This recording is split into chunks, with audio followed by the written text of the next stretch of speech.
Hello friends, welcome to my channel CDP with Vani. I hope आप सब अच्छे होंगे और आई होप आप लोगों ने अपनी पिछली क्लास को रिवाइज़ किया होगा, क्योंकि जब तक आप अपनी पिछली क्लास को रिवाइज़ नहीं करोगे आप नेक्स्ट क्लास को पुरानी क्लास से कनेक्ट नहीं कर पाओगे, कंटेंट को कनेक्ट नहीं कर पाओगे, कंसेप्ट क्लैरिटी नहीं कर पाओगे। सो अपनी पिछली क्लासेस को रिवाइज़ करना बहुत ज़रूरी है। और जब भी आप अपने नेक्स्ट क्लास को देखने आए, आपको जब भी मेरी नेक्स्ट क्लास का नोटिफिकेशन मिले और जब भी आप अपनी नेक्स्ट क्लास को देखते हो तो आप अपना प्रीवियस है या उसका कंटेंट जो है उसको रिवाइज करके आइए, ताकि आप जो नेक्स्ट क्लास है उस कंटेंट को कनेक्ट कर पाए। क्योंकि जब आप कंटेंट को कनेक्ट कर पाएंगे तभी आप अपने कंसेप्ट को क्लियर कर पाएंगे। जैसे कि मैंने आपको पिछली क्लास में हमने पढ़ा कि ग्रोथ क्या है, डेवलपमेंट क्या है। जो डेवलपमेंट है हमारा, वो हमारा कॉन्टिन्यूस प्रोसेस है, लाइफ लॉन्ग प्रोसेस है। कंसेप्शन से डेथ तक जाता है, यानी कि गर्भ से कब्र तक जाता है। यानी कि जब इंसान माँ के गर्भ में होता है तब से लेके जो हमारा डेवलपमेंट है, वो गर्भ जब तक जो इंसान है उसकी मृत्यु नहीं हो जाती तब तक हमारा डेवलपमेंट होता है। ठीक है। और अगर हम ग्रोथ की बात करते हैं तो जो ग्रोथ है हमारा, वो हमारा एक लिमिटेड स्कोप है। यानी कि जो ग्रोथ एक टाइम पे आकर हमारी रुक जाती है जब जो बच्चा है वो मैच्योरिटी अटेन कर लेता है। यानी कि वो सारे जो उसके अंदर कैरेक्टरिस्टिक्स है, यानी कि जो उसके मैच्योरिटी में क्या बताया था मैंने कि जो अनफोल्ड ऑफ हेरिडिटरी कैरेक्टरिस्टिक्स, यानी कि वो कैरेक्टरिस्टिक्स जो उसके अंदर होते हैं, जो उसको हेरिडिटी से मिले होते हैं, जो टाइम के साथ अनफोल्ड होते हैं, यानी कि खुलते हैं।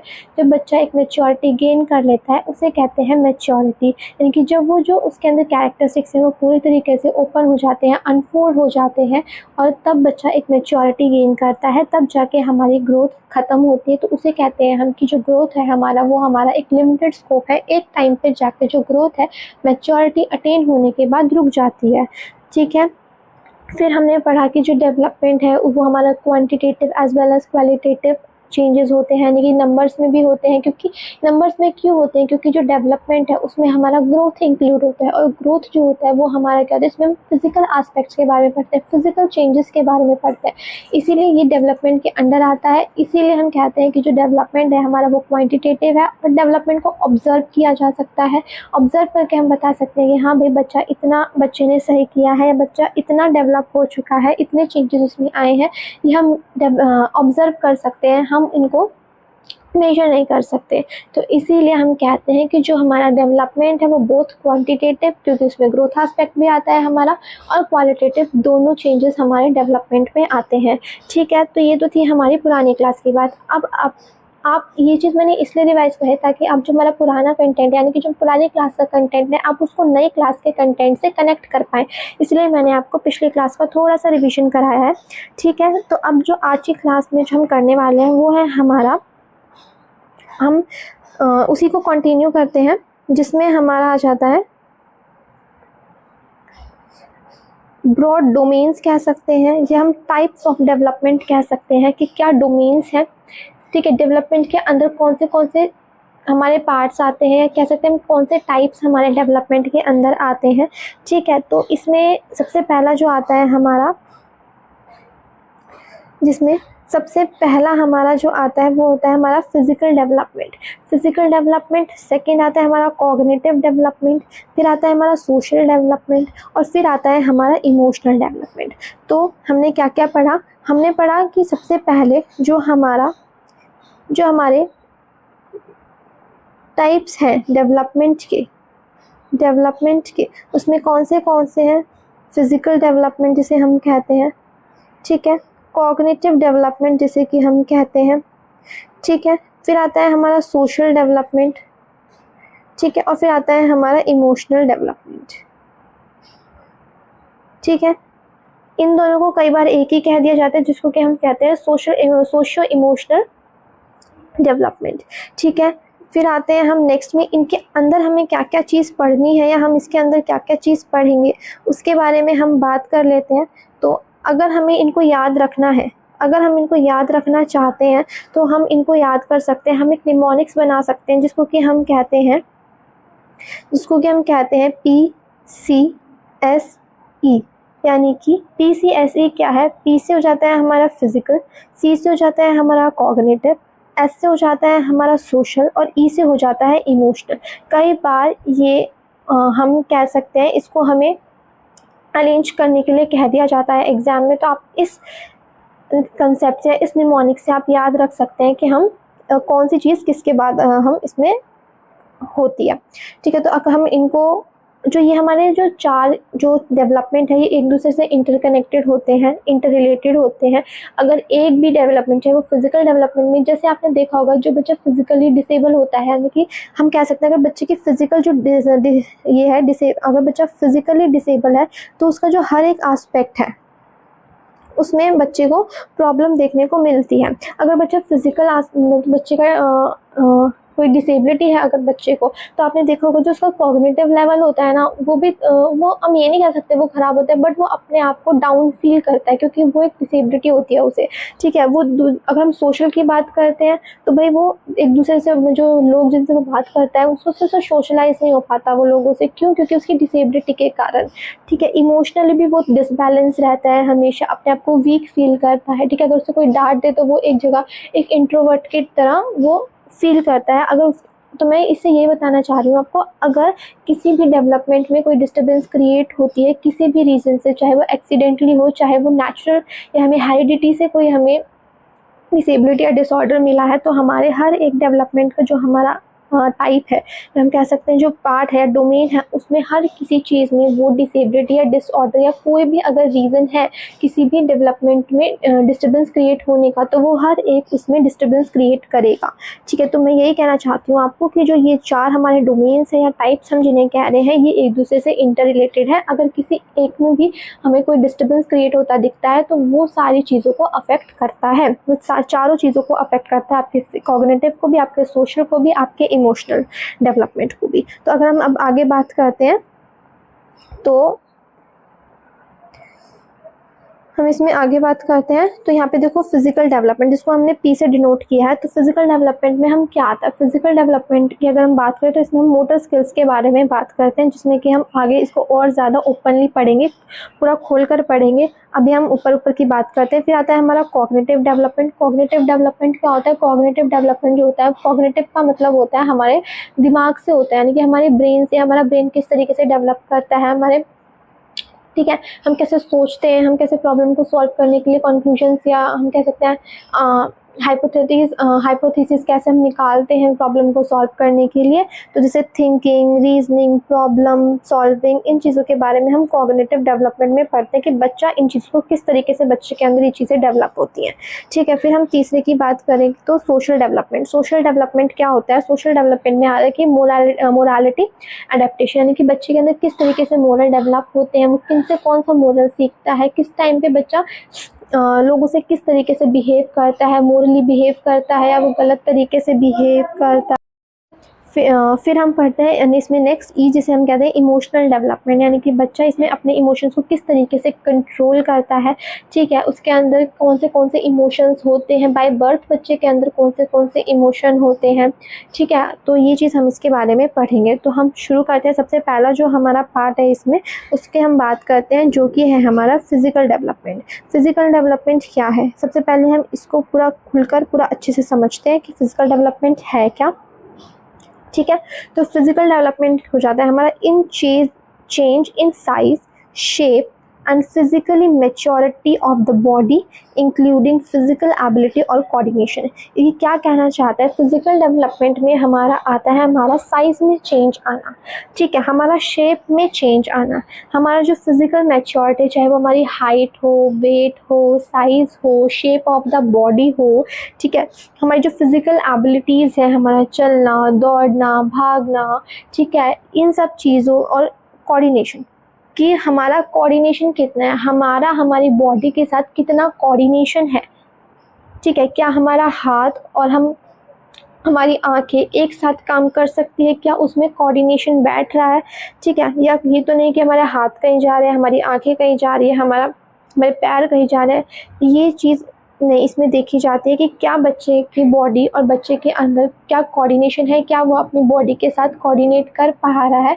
तो इसमें इसको हम पढ़ते हैं फिजिकल डेवलपमेंट में। क्या पढ़ते हैं फिजिकल डेवलपमेंट की? हमारी बॉडी का साइज़ का चेंज, कि किस टाइम पे बॉडी किस तरीके से चेंज हो रही है। ठीक है, बच्चे का शेप किस तरीके से चेंज हो रहा है, बच्चे की हाइट कितनी बढ़ रही है, बच्चा का वेट क्या हो रहा है, किस टाइम पे बच्चे का वेट कितना होना चाहिए, बच्चे की फिजिकल मैच्योरिटी, क्या वो दौड़ भाग सही टाइम पे बच्चे का दौड़ना भागने का डेवलपमेंट हो रहा है कि नहीं हो रहा, ठीक है। बच्चे की फिजिकल एबिलिटीज़ की यहाँ पे बात होती है। कोऑर्डिनेशन, बच्चा कितना कोऑर्डिनेट कर पा रहा है अपने बॉडी के साथ, क्या उसका आई हैंड कोऑर्डिनेशन एक जैसा है, यानी कि वो आई और हैंड को एक साथ कोऑर्डिनेट कर पा रहा है कि नहीं कर पा रहा, ये हम फिजिकल डेवलपमेंट में पढ़ते हैं, ठीक है। फिर आते हैं हमारा नेक्स्ट पॉइंट कि physical development is related to physics, that is height, weight, size of the body etcetera. जैसे हमने पढ़ा कि जो फिजिकल डेवलपमेंट है वो हमारा किससे रिलेटेड है, फिजिकल डेवलपमेंट हमारा फिजिक, यानी कि जो हमारा बाहरी फिजिकल अपीयरेंस है उससे हमारी बात होती है फिजिकल डेवलपमेंट की, जिसमें भी आता है हमारा हाइट, जिसमें वेट आ जाता है, साइज ऑफ द बॉडी, जैसे कि मैंने आपको ऊपर बताया, ये सारी चीज़ें हमारी फिजिकल डेवलपमेंट में आ जाती है, ठीक है। फिर आता है हमारा, इसी में एक पार्ट है कि जो motor development which is a part of physical development is about the muscular development and coordination. Motor development, जो मोटर डेवलपमेंट होता है वो ही हमारा एक फिजिकल डेवलपमेंट का पार्ट होता है, यानी कि हम या तो हम कह सकते हैं जो फिजिकल डेवलपमेंट है वही हमारा मोटर डेवलपमेंट होता है। मोटर डेवलपमेंट जो होता है ना वो हमारा दो टाइप का होता है। सबसे पहले तो मोटर डेवलपमेंट होता क्या है हम ये देख लेते हैं। मोटर डेवलपमेंट क्या होता है, जो हमारी मसल्स का डेवलपमेंट होता है, हमारी छोटी मसल्स, चाहे वो हमारी बड़ी मसल्स हो, हमारी थाई की मसल्स हो, हमारी फिंगर्स की मसल्स हो, उसका जो डेवलपमेंट होता है ना उसे कहते हैं हम मोटर डेवलपमेंट, ठीक है। तो इसमें बोला है कि motor development which is a part of physical development is all about the muscular development and coordination. जैसे कि हमने कोऑर्डिनेशन के ऊपर बात करी कि भाई जो बच्चा है अपनी आई हैंड कोऑर्डिनेशन कर पा रहा है या नहीं कर पा रहा, बच्चा अपने दोनों पैरों का कोऑर्डिनेशन कर पा रहा है कि नहीं कर पा रहा, क्या वो एक पैर पहले रखते हैं दूसरे, क्या वो दोनों सही से अपने पैरों को कोऑर्डिनेट कर पा रहा है, सही टाइम पे सही कदम रख पा रहा है कि नहीं रख पा रहा, ठीक है। तो ये होता है हमारा मोटर डेवलपमेंट कि बच्चे की जो मसल्स होती हैं, क्या बच्चे की मसल्स का पूरी तरीके से डेवलपमेंट हुआ है कि नहीं हुआ।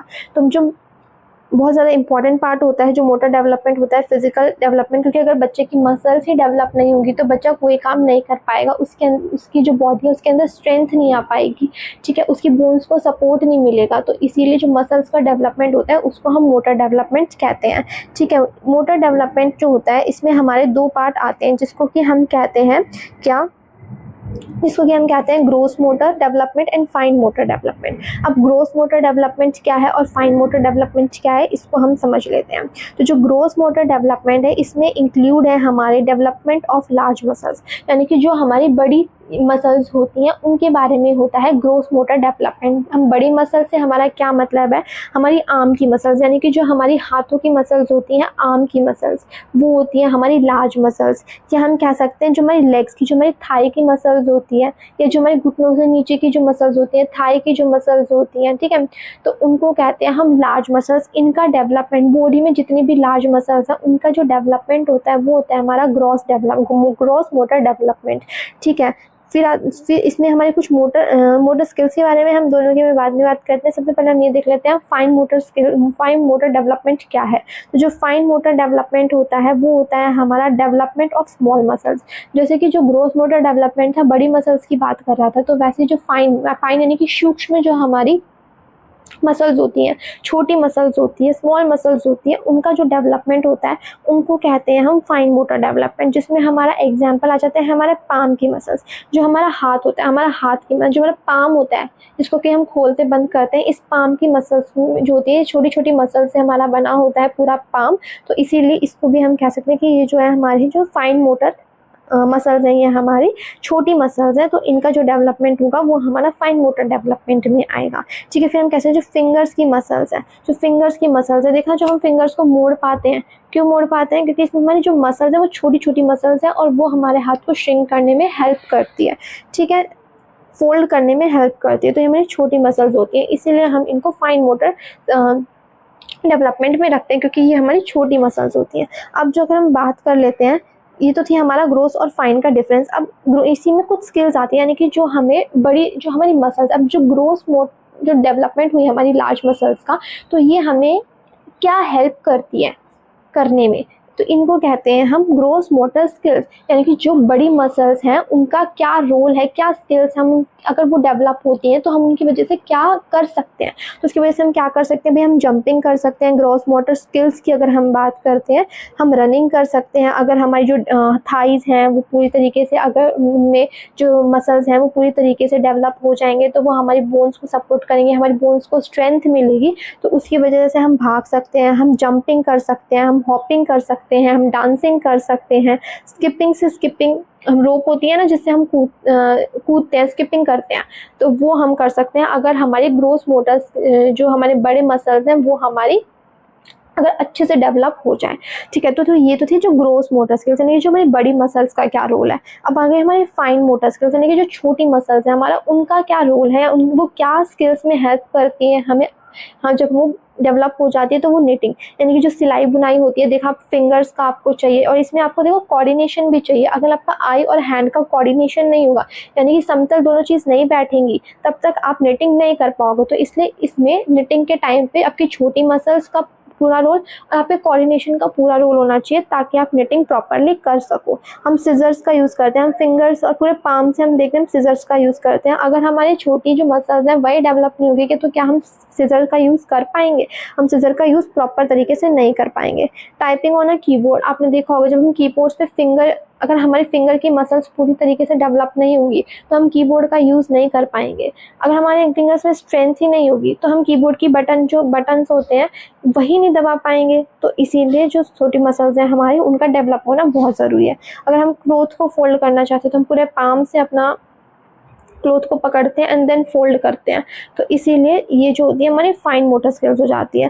पेंसिल को होल्ड करना, उससे लिखना, उसे ड्रॉ करना, तो ये सब हमारी फाइन मोटर स्किल्स में हो जाती है। अगर मैं आपको इसका एग्जांपल दूँ तो एक जब बच्चा होता है, जब वो पेंसिल पकड़ना सीखता है तो वो क्या होता है, वो पूरे हाथ से पेंसिल पकड़ता है, बट जैसे जैसे उसकी जो फाइन मोटर स्किल्स वो डेवलप होनी शुरू हो जाती है, तब देखो धीरे धीरे वो अपनी उंगलियों पे आ जाता है। जब उसकी उंगलियों में पेंसिल पकड़ने की स्ट्रेंथ आ जाती है, वो मसल्स, फाइन मसल्स डेवलप हो जाती हैं, तब जाके जो बच्चा है वो अपनी उंगलियों से पेंसिल पकड़ना शुरू करता है। फिर वो राइटिंग, सबसे पहले तो वो कहते हैं स्क्रिबलिंग करना शुरू करता है धीरे धीरे वो, उसके बाद वो जाके लिखना शुरू करता है जब उसके उंगलियों में या जब उसके फिंगर में प्रॉपर तरीके से स्ट्रेंथ आ जाती है, जब उसके फाइन मसल्स पूरी तरीके से डेवलप हो जाते हैं, तब ही जो बच्चा है वो पेंसिल का प्रॉपर यूज़ कर पाता है। अगर मैं ग्रॉस में आपको एक इस तरीके का एग्जांपल दूँ तो आपने देखा होगा जैसे बच्चा सबसे पहले क्या करता है, क्रॉल करता है, क्योंकि जब उसके जो थाई की मसल्स है उसमें पूरी तरीके से जो मसल्स का डेवलपमेंट नहीं हो पाता,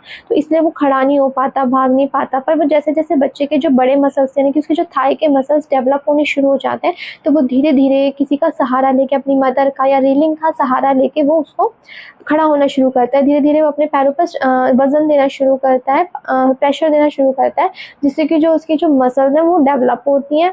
तो यही है हमारा ग्रोस मोटर डेवलपमेंट और फाइन मोटर डेवलपमेंट का डिफरेंस। आई होप आपको इन दोनों चीज़ों, ये चीज़ आपको समझ आई होगी। ठीक है, फिर कुछ ऐसे है कि जो डेवलपमेंट है वो हमारी किस वे में होती है, किस डायरेक्शन में होती है। तो सबसे पहले अगर मैं आपके से बात करूँ तो सबसे पहले जो डेवलपमेंट होती है वो हमारी होती है simple to complex. Simple to complex, जैसे अगर मैं आपको एक एग्जांपल देती हूँ, तो जब बच्चा स्टार्टिंग में मैथमेटिक्स के कंसेप्ट सीखता है, सबसे पहले वो क्या सीखता है, सबसे पहले वो एडिशन करना सीखता है, यानी कि नंबर्स को ऐड करना सीखता है। तो ये क्या है, हमारी सिंपल चीज़ें, नंबर्स को ऐड करना। सबसे पहले वो 1 डिजिट के नंबरों को, जैसे 2 और 3 हो गया तो ये 5 हो गया, इसको ऐड करना सीखता है। फिर वो धीरे धीरे क्या करना सीखते हैं, जैसे 1 2 है, 5 6 है, 6 है, तो इनको ऐड करना सीखता है। और फिर वो धीरे धीरे क्या करता है, फिर वो कैरी सीखना है। कहते हैं ना, हम जो कैरी हम लेते हैं, जैसे ये 12 हो गया और ये 59 हो गया, तो 9 10 11, तो ये जो कैरी बच्चा लेना सीखता है धीरे धीरे। 5 6 7, यानी कि जो बच्चा है सिंपल टू कॉम्प्लेक्स, यानी कि पहले उसे सिंपल चीज़ें सिखाई जाती है और फिर वो धीरे धीरे जाके बड़ी चीज़ों को सीखता है, यानी कॉम्प्लेक्स चीज़ों को सीखता है। ठीक है, तो ये तो था हमारा सिंपल टू कॉम्प्लेक्स। फिर हम आ जाते हैं जनरल टू स्पेसिफिक।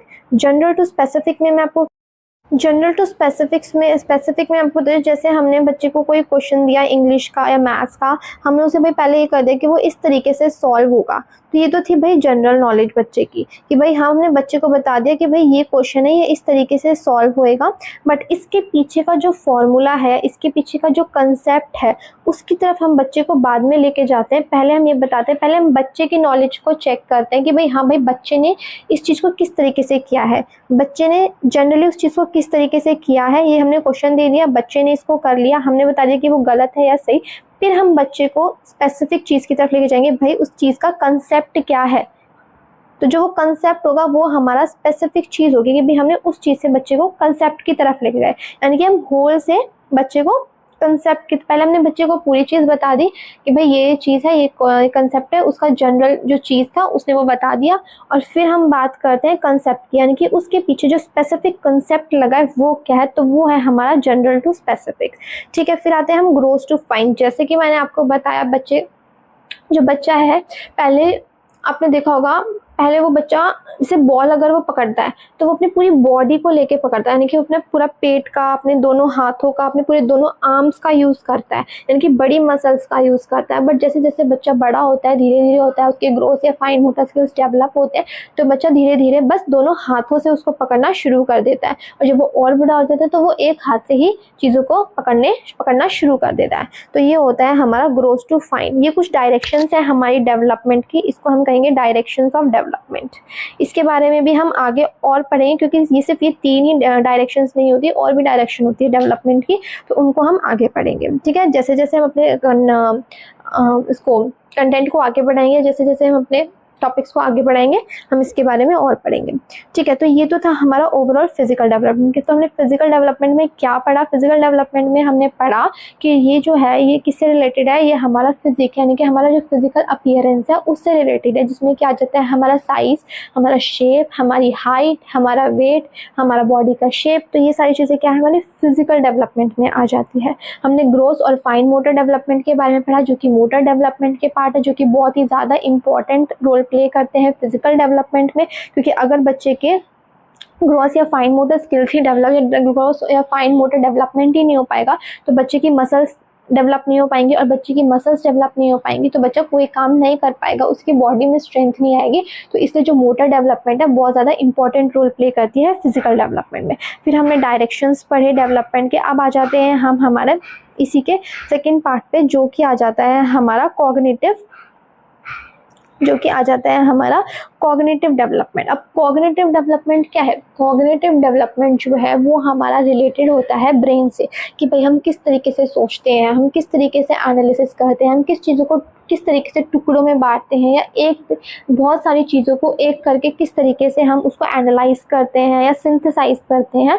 तो ये होता है हमारा कॉग्निटिव डेवलपमेंट। तो हम पढ़ना शुरू करते हैं कि जो कॉग्निटिव डेवलपमेंट है is about the mental growth and intellectual development, यानी कि बच्चे की मेंटल ग्रोथ, बच्चे का ब्रेन किस तरीके से डेवलप हो रहा है, कितना डेवलप हो चुका है या किस तरीके से हो रहा है, या बच्चे का इंटेलेक्चुअल डेवलपमेंट, कि भाई बच्चे का इंटेलेक्चुअल लेवल यानी कि बच्चे का हम कह सकते हैं आईक्यू, बच्चे का कितना आईक्यू, इंटेलिजेंस लेवल बच्चे का क्या है, कितना डेवलप हुआ है, कितना नहीं हुआ है ब्रेन, इस बारे में हम कॉग्निटिव डेवलपमेंट में पढ़ते हैं। जैसे कॉग्निशन का मतलब क्या होता है? Deals with the process of knowing, जानने की प्रोसेस को हम कॉग्निशन कहते हैं। जैसे कोई भी चीज़ होती है तो अगर हम जानते हैं तो उसका फॉर्मेशन कहाँ होता है? उसका फॉर्मेशन हमारे ब्रेन में तो जाके होता है ना। तो वही है हमारा कि जो कॉग्निशन है deals with the process of knowing, जानने की प्रोसेस जो होती है उसको कहते हैं हम कॉग्निशन। कोई भी चीज़ जानने की या उसके बारे में समझने की जो प्रोसेस होती है उसे कहते हैं हम कॉग्निशन। ठीक है, तो it involves the mental process like thinking, reasoning, planning, decision making, problem solving. तो इसके अंदर हमारा क्या क्या आ जाता है? इसमें अंदर आ जाता है हमारा थिंकिंग, हमारा सोचना, हम किस सिचुएशन में किस तरीके से सोचते हैं, किस तरीके से उस सिचुएशन को हैंडल करते हैं, या अगर हमने कोई चीज़ सुनी है तो उसके बारे में हमारी क्या हम उसके बारे में सोच रहे हैं, कैसे सोच रहे हैं। अगर हमें कोई क्वेश्चन दिया है रीजनिंग का, कोई ऐसा क्वेश्चन जिसमें बहुत ज़्यादा हमें दिमाग लगाना पड़ रहा है, रीजनिंग लगानी पड़ रही है, तो उस चीज़ को हम कैसे सॉल्व कर रहे हैं, या कोई प्लानिंग अगर हम करें तो उसमें हम किन किन चीज़ों का ध्यान रख रहे हैं, उन चीज़ों के बारे में। कोई डिसीजन मेकिंग अगर हम कर रहे हैं तो उसमें हम किस तरीके से परफॉर्म कर रहे हैं, या कोई प्रॉब्लम को सॉल्व करें तो उस चीज़ में हम कैसे सॉल्व कर रहे हैं, उसे क्या क्या चीज़ों को हम ध्यान में रखते हुए इस प्रॉब्लम का जो कंक्लूजन निकाल रहे हैं। तो ये सारी चीज़ें हमारी किस में आ जाती हैं, ये चीज़ें हमारी आ जाती हैं कॉग्निटिव डेवलपमेंट में। ठीक है, इसमें क्या आता है, concept of formation, memory, attention, perception, language and building concept. इसमें हमारा क्या हो जाता है, फॉर्मेशन होना मेमोरी का, यानी कि जैसे हम कोई भी चीज़ है अगर हम उसको याद रखते हैं, हम उस चीज़ को पढ़ते हैं, कहीं सुनते हैं, तो वो चीज़ हमारे ब्रेन में जाके तो कहीं ना कहीं जाके स्टोर हो जाती है ना। तो वही चीज़ है कि कंसेप्ट्स का फॉर्मेशन होना ही हमारा क्या कहते हैं, कॉग्निटिव, हमारे दिमाग में कंसेप्ट का फॉर्मेशन होना, वही हमारा कॉग्निटिव डेवलपमेंट होता है। बच्चे का कितना अटेंशन बच्चा दे पा रहा है, कितना नहीं दे पा रहा है। परसेप्शन क्या होता है भाई, जैसे एक बच्चा है, उसने जैसे हमने जो स्टोरी सुनी है, जो हमारी गोट वाली, वुल्फ वाली, और एक बच्चे वाली जो हमने शीप वाली जो हमने स्टोरी सुनी है, उसमें क्या होता है, जो बच्चा होता है बार बार जो गांव वालों को जो कहता है वो परेशान करता है, वो बार बार ये बोलते हैं कि वुल्फ आ गया, वुल्फ आ गया, बट ऐसा नहीं होता। बट जो वहाँ के लोग हैं उन्होंने क्या परसेप्शन बना लिया, उन्होंने यही परसेप्शन बना लिया कि भाई जो बच्चा है वो तो इसी तरीके से झूठ बोलता है, हमें परेशान करता है। तो ये उनका परसेप्शन बन गया था उस बच्चे के प्रति। बट जब वुल्फ सच्ची में आ जाते हैं तब भी उन लोगों को क्या लगता है कि भाई वो बच्चा झूठ बोल रहा है, उनका वो झूठा है। यही परसेप्शन लोगों ने बना लिया, और फिर वो जो वुल्फ आ जाता है और उसकी सारी गोट्स को खा जाता है। तो यही होता है परसेप्शन बनाना, यानी कि किसी के बारे में भी वो अपने दिमाग में एक ऐसी धारणा बना लेना। जैसे अगर उसने कुछ गलत किया है तो हम ये सोचे थे भाई वो तो ऐसे ही गलत काम करता रहता है, भाई उसके साथ नहीं जाना है, उसके साथ ऐसा नहीं करना, तो या उसके साथ हमें नहीं रहना। तो यही हो जाता है परसेप्शन, यानी कि हम दूसरों के बारे में किस तरीके से परसेप्शन बना लेते हैं। तो वो होता है हमारा, वो सब हमारे रिलेटेड होता है कॉग्निटिव डेवलपमेंट से। लैंग्वेज, अगर मैं आपसे बात करूँ तो लैंग्वेज जो है वो हमारा कॉग्निटिव डेवलपमेंट में का ही पार्ट में आ जाता है कि लैंग्वेज का डेवलपमेंट किस तरीके से होगा, तो वो हमारा कॉग्निटिव डेवलपमेंट में ही आ जाता है। या कंसेप्ट को किस तरीके से हम फॉर्म करते हैं, बिल्ड करते हैं, तो वो सब हमारा कॉग्निटिव डेवलपमेंट में आ जाता है। अगर हम थोड़ी सी और बात कर लें इसकी, तो हम देखें जो हमारा ब्रेन होता है वो हमारा दो पार्ट्स में डिवाइड होता है, एक लेफ्ट ब्रेन, एक राइट ब्रेन। जो लेफ्ट ब्रेन होता है उसमें हमारा लॉजिक होता है, लैंग्वेज होता है कि भाई हम किस चीज़ के पीछे किस तरीके का लॉजिक का यूज़ करें, क्योंकि हर एक कंसेप्ट के पीछे एक लॉजिक होता है और वो लॉजिक लगाने के बाद ही हमें उस चीज़ का आंसर मिलता है। तो भाई लेफ्ट ब्रेन होता है उसमें हमारा लॉजिक होता है, हमारा लैंग्वेज का डेवलपमेंट होता है। लैंग्वेज में हमारा क्या होता है, कुछ हमारे जो होते हैं वो यूनिवर्सल ग्रामर, ये सारी चीज़ें जो है वो मैं आपको बाद में बताऊंगी, क्योंकि जब अगर मैं इसमें बारे में बताऊंगी तो हम टॉपिक से भटक जाएंगे, तो वो सही नहीं होगा। तो इसलिए इसमें भी सिर्फ इतना ही याद रखना कि जो इस लेफ्ट ब्रेन होता है, ये कई बार पूछ लिया जाता है। तो जो लेफ्ट ब्रेन होता है हमारा, जिसमें हमारा लॉजिक पाया जाता है और लैंग्वेज पाया जाता है, जिसमें हम साइंस, मैथ्स, लैंग्वेज ये सारे आ जाते हैं। अगर हमें लॉजिक लगाना है तो हम किस में लगाएंगे, साइंस के जो कुछ कंसेप्ट होते हैं उनमें हमारा लॉजिक लगाना ज़रूरी होता है, मैथ्स में हम लॉजिक लगाकर क्वेश्चन को सॉल्व करते हैं, और लैंग्वेज तो हमारा है ही। अगर हम राइट ब्रेन की बात करते हैं तो राइट ब्रेन में हमारी क्रिएटिविटी पाई जाती है। क्रिएटिविटी में हम क्या क्या इंक्लूड कर सकते हैं, हम कर सकते हैं हमारा ड्राइंग, सिंगिंग, हम कह सकते हैं जैसे हम कोई म्यूज़िक इंस्ट्रूमेंट बजाना अगर हमें आता है तो वो सब हमारे क्या क्रिएटिविटी है, हमारा आर्टिस्टिक स्किल्स, हमारा जो कह सकते हैं हमारा जो आर्टिस्टिक स्किल्स हैं वो सर पे आ जाती है, हमारी क्रिएटिविटी जो कि हमारे राइट ब्रेन में होती है। ठीक है, फिर अगर हम बात करें आगे तो हमारा मेटा कॉग्निशन। अब मेटा का मतलब क्या होता है, बियॉन्ड। मेटा का मतलब होता है बियॉन्ड। मेटा का मतलब क्या होता है, बियॉन्ड, यानी कि परे, जो चीज़ हमने सोची उसके भी परे, बियॉन्ड थिंकिंग। मेटा कॉग्निशन का मतलब क्या होता है, बियॉन्ड थिंकिंग। बियॉन्ड थिंकिंग यानी कि जो चीज़ हमने सोच ली उससे भी आगे जाके उस चीज़ के बारे में सोचना। जैसे एक लेवल होता है, जैसे 3 लेवल है, इस लेवल पे हमने सोचा, ये एक नॉर्मल लेवल है कि भाई हमने कोई कंडीशन थी हमारे पास, उसके बारे में हमने यहाँ सोचा। बट इस सोचने के बाद भी अगर हम उसके बारे में और ज़्यादा गहन चिंतन करते हैं, जैसे हम बियॉन्ड थिंकिंग में कहते हैं गहन चिंतन जिसको कि हम कहते हैं, तो वो आ जाता है हमारा मेटा कॉग्निशन। यानी कि जो हमने सोच लिया उसके भी परे जाके हम उस सिचुएशन या उस कंडीशन के बारे में अगर सोचते हैं, कोई कंक्लूजन निकालते हैं, तो वो होता है हमारा मेटा कॉग्निशन, यानी कि थिंकिंग ऑफ थिंकिंग। जो हमने सोचा है उसके भी आर या पार जाकर हमें उसकी कंडीशन या उस सिचुएशन के बारे में सोचना, तो वो होता है हमारा मेटाकॉग्निशन। तो एक इम्पॉर्टेंट नोट की तरह है ये, तो ये कई बार पूछ लिया जाता है। ठीक, इस रिलेटेड जो भी क्वेश्चन होंगे वो मैं आपको कराऊंगी। ठीक है, तो ये थोड़ा सा है जो कि आपको याद रखना पड़ेगा। फिर आ जाता है जो language development is also include the cognitive development. तो जो लैंग्वेज डेवलपमेंट, जैसे मैंने आपको बताया कि बच्चे का लैंग्वेज किस किस लेवल पे बच्चा, जैसे जो एक बच्चा पहले वो बैबलिंग करना शुरू करता है, फिर वो धीरे धीरे करके जो हमारे वॉवल साउंड्स होते हैं उनको निकालना शुरू करता है, और धीरे धीरे करके वो 1 वर्ड 2 वर्ड और फिर सेंटेंस फॉर्मेशन आता है। तो ऐसे धीरे धीरे कर जो लैंग्वेज डेवलपमेंट है वो हमारा कॉग्निटिव डेवलपमेंट का ही पार्ट होगा, क्योंकि जब तक बच्चे का ब्रेन डेवलप नहीं होगा तो बच्चा कैसे लैंग्वेज सीखेगा। तो इसीलिए ये जो होता है हमारा कॉग्निटिव डेवलपमेंट का पार्ट होता है। ठीक है, तो ये तो था हमारा कॉग्निटिव डेवलपमेंट। अब हमारा अगर नेक्स्ट पार्ट पे आ जाए तो हमारा आता है सोशल डेवलपमेंट। सोशल डेवलपमेंट क्या होता है? सोशल क्या होता है? सोसाइटी से किस सोशल सोशल से हम क्या समझते हैं? सबसे पहले हम सोशलाइजेशन आता है हमारे दिमाग में। तो सोशलाइजेशन क्या होता है कि लोगों से किस तरीके से व्यवहार करना, लोगों से घुलना मिलना, लोगों से बातचीत करना, लोगों में उठना बैठना। तो ये होता है हमारा सोशलाइजेशन, यानी कि सोशल डेवलपमेंट। जो बच्चा है वो किस तरीके से ये सारे काम कर रहा है, बच्चा कितना लोगों से सोशलाइज हो रहा है, क्या वो इंट्रोवर्ट तो नहीं है, क्या वो एक्सट्रोवर्ट है या नहीं है, क्या बच्चा लोगों से सोशलाइज कर पा रहा है कि नहीं कर पा रहा है, क्या वो अपने थॉट्स अपने फीलिंग्स लोगों के सामने रख पा रहा है कि नहीं रख पा रहा है, कितने अच्छे से या किस तरीके से बच्चा जो है वो अपने थॉट्स या फीलिंग्स लोगों के सामने रख पा रहा है, वो हिचक तो नहीं रहा अपनी फीलिंग्स को एक्सप्रेस करने में। तो ये सब आ जाता है बच्चे का किस तरह सोशल डेवलपमेंट हुआ है। तो जो सोशल डेवलपमेंट है is all about the culture and society influence on the personality of child. यानी कि जो सोशल डेवलपमेंट क्या है, कल्चर और सोसाइटी के जो भी रूल्स है, रेगुलेशंस है, या जो भी उनका अफेक्ट है जो बच्चे की पर्सनालिटी पे पड़ रहा है, वो होता है सोशल डेवलपमेंट। जैसे देखा होगा आपने, जैसे हमने देखा है कि जो सबसे पहला जो बच्चा सोशलाइज करता है वो अपनी मदर से करता है, फिर धीरे धीरे कर वो नेबर्स में निकलता है, और फिर वो धीरे धीरे कर क्या होता है नेबर्स के बाद, यानी कि डिफरेंट कल्चर में, डिफरेंट रिलीजन्स में, या जो आसपास के लोग हैं, ज़रूरी नहीं कि जो उसके आसपास के लोग हों उसी के रिलीजन के हो या उसी के कल्चर के हो, डिफरेंट रिलीजन और डिफरेंट कल्चर के भी हो सकते हैं। तो जो बच्चे का जो उनका कल्चर है, जो वहाँ के लोग रहते हैं, उनका बच्चे पे क्या इफेक्ट कर रहा है, क्या बच्चे पे क्या इफेक्ट पड़ रहा है, बच्चा उनके कल्चर से, उनके रिलीजन से किस तरीके से सोशलाइज हो रहा है, क्या वो पॉजिटिवली उनके जो कल्चर है और उनके जो रिलीजन है, उनके जो अफेक्शन को पॉजिटिवली तरीके से ले रहा है या नेगेटिव तरीके से ले रहा है। तो ये सब होता है हमारा सोशल डेवलपमेंट। ठीक है, दूसरा आ जाता है process of learning, adapting, instilling the values, norms and society approve way of the behaviour is also known as socialisation. इसमें क्या है? Process of knowing, process of learning, कि बच्चा किस तरीके से उन चीज़ों को लर्न कर रहा है सोसाइटी से, किस तरीके से सोसाइटी में जाके अडेप्ट हो रहा है, या सोसाइटी जो है बच्चे में अडेप्ट हो रही है, या किस सोसाइटी तो अडेप्ट नहीं हो सकती, बच्चे को ही क्या होता है सोसाइटी की तरह अडेप्ट होना पड़ता है।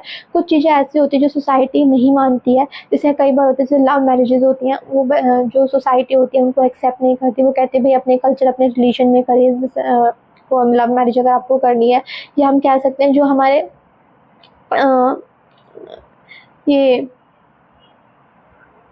ठीक है, तो जो हमारे लव मैरिजेस होते हैं उनको एक्सेप्ट नहीं करते सोसाइटी। तो जो होता है, जो बच्चा होता है, उन्हें जो बच्चा होता है उसी को सोसाइटी के अकॉर्डिंग जो होता है वो सोशलाइज होना पड़ता है, अडेप्ट होना पड़ता है, उनके कल्चर, उनके रिलेशन, या कह सकते हैं जो कुछ नॉर्म्स एंड रूल्स होते हैं सोसाइटी के, उनको अडेप्ट करना पड़ता है। ठीक है, वो उनके अगेंस्ट नहीं जा सकता। ठीक है, जो वैल्यूज़ होती है उसको अपने अंदर समाना पड़ता है, हम कह सकते हैं। ठीक है, अपने अंदर उन चीज़ों को इंस्टिलिंग करना पड़ता है। ठीक है, तो ये सारी और जो कि socially approved ways of behaviour, यानी कि जो कल्चर या सोसाइटी के अकॉर्डिंग जो बिहेव करने का तरीका है, उन सब चीज़ों को गहन करना पड़ता है उसको। ठीक है, तो वो होता है हमारा उस प्रोसेस, जो प्रोसेस होता है पूरा ओवरऑल प्रोसेस, उसको कहते हैं हम सोशलाइजेशन। ठीक है, सोशलाइजेशन एक लाइफ लॉन्ग प्रोसेस होता है। हम कह सकते हैं जो बच्चे का सोशलाइजेशन होता है ना, वो ओवरऑल यानी कि लाइफ लॉन्ग होता है। वो कभी भी ये नहीं कह सकते कि जो बच्चे का आज सोशलाइजेशन खत्म हो गया, नहीं, वो जितने लोगों से मिलेगा, जितनी जगह घूमने जाएगा, तो बच्चे का वहाँ अलग तरीके से सोशलाइजेशन होता है। हम ये भी पढ़ेंगे भाई कितने तरीके के सोशलाइजेशन होते हैं, बट ये चीज़ें हम आगे जाकर पढ़ेंगे। ठीक है, तो हमने बोला इन्फेंसी टू डेथ, जैसे कि हमारा डेवलपमेंट ओवरऑल होता है लाइफ लॉन्ग होता है, इन्फेंसी बर्थ से लेके डेथ तक होता है। यानी कि कंसेप्शन से लेके डेथ तक होता है, उसी तरीके से जो होता है, जो हमारा सोशलाइजेशन है वो इन्फेंसी, यानी कि बच्चे के जन्म लेने के बाद जब बच्चा सोसाइटी में आता है, अपनी मदर से मिलता है, या जब जो बच्चा है वो वर्ल्ड में आता है, तब से लेके डेथ तक बच्चे का सोशलाइजेशन होता है। ठीक है, फिर आगे हमारा the type of gaining the knowledge and skills needed to interact successfully with others, यानी कि बच्चे को वो चीज़ों से परिचित कराना, या बच्चे के अंदर वो चीज़ें, बच्चों को उस तरीके का बनाना, या वो नॉलेज या वो स्किल को बच्चे के अंदर डेवलप करना, ताकि वो बच्चा जब दूसरों से इंटरेक्ट करे वो सक्सेसफुल इंटरेक्ट कर पाए, यानी कि वो सही उनसे बिहेवियर कर सके। ये नहीं कि वो अपने जो कुछ सोसाइटी के रूल्स हैं, नॉर्म्स हैं, उनका उल्लंघन ना करे। इसलिए बच्चे के अंदर वो नॉलेज प्रोवाइड करना कि भाई हमें किस तरीके से बाहर जो लोग हैं, या जो कह सकते हैं हमारे नेबर्स हैं, हमारी सोसाइटी है, उसको किस तरीके से उसके साथ बिहेव करना है, और किन रूल्स एंड रेगुलेशंस को हमें मानना है या नहीं मानना है। तो ये था हमारा बच्चे के अंदर सोशल डेवलपमेंट किस तरीके से होता है, या सोशल डेवलपमेंट के अंदर हमारी क्या क्या चीज़ें आती हैं। ये था हमारा सोशल डेवलपमेंट। अब जो हमारा लास्ट पॉइंट अगर हम बात करते हैं तो वो है हमारा इमोशनल डेवलपमेंट। इमोशनल डेवलपमेंट क्या होता है? इमोशनल डेवलपमेंट की अगर हम बात करते हैं तो इमोशनल डेवलपमेंट में हमारा आ जाता, सबसे पहले अगर हम इसमें बात करते हैं तो जो इमोशनल डेवलपमेंट, वो इमोशंस क्या होते हैं, वो जो हम डिफरेंट डिफरेंट सिचुएशंस में, या जब कोई गलत सिचुएशन होती है तो उस टाइम हमारा इमोशन क्या होगा, या जो हमारे कोई जैसे खुशी की बात है तो उस टाइम पे हमारे इमोशंस कैसे होंगे। हम कह सकते हैं जब बच्चा जब पैदा होता है तो उसके अंदर कुछ इमोशंस जो होते हैं वो इनेट होते हैं। जैसे कि अगर मैं सबसे पहले बात करूँ तो एंगर, आपने देखा होगा जब बच्चा पैदा हो जाता है, या जब हम उसे टॉय वगैरह देते हैं, जब उससे टॉय ले लेते हैं तो वो एंगर शो करना शुरू कर देता है, अपने हाथ पैर मारना शुरू कर देता है, अपनी गर्दन को इधर उधर मारना शुरू कर देता है। ठीक है, या जब देखा होगा जब मदर जो होती है वो जब बच्चे को प्यार करती है, गले लगाती है, तो उसके अंदर एक और इमोशन होता है जिसको कि हम कहते हैं लव का इमोशन। तो ये जो दो एंगर होते हैं बच्चे के अंदर इनेट होते हैं, यानी कि बच्चे के अंदर जन्म से ही होते हैं। ठीक है, तो ये दो जो इमोशंस होते हैं हम इनको याद रखेंगे। पूछा जाता है कई बार एग्जाम में कि बच्चे के अंदर बाय बर्थ कौन से इमोशंस होते हैं। तो ये दो जो इमोशंस होते हैं बच्चे के अंदर बाय बर्थ होते हैं।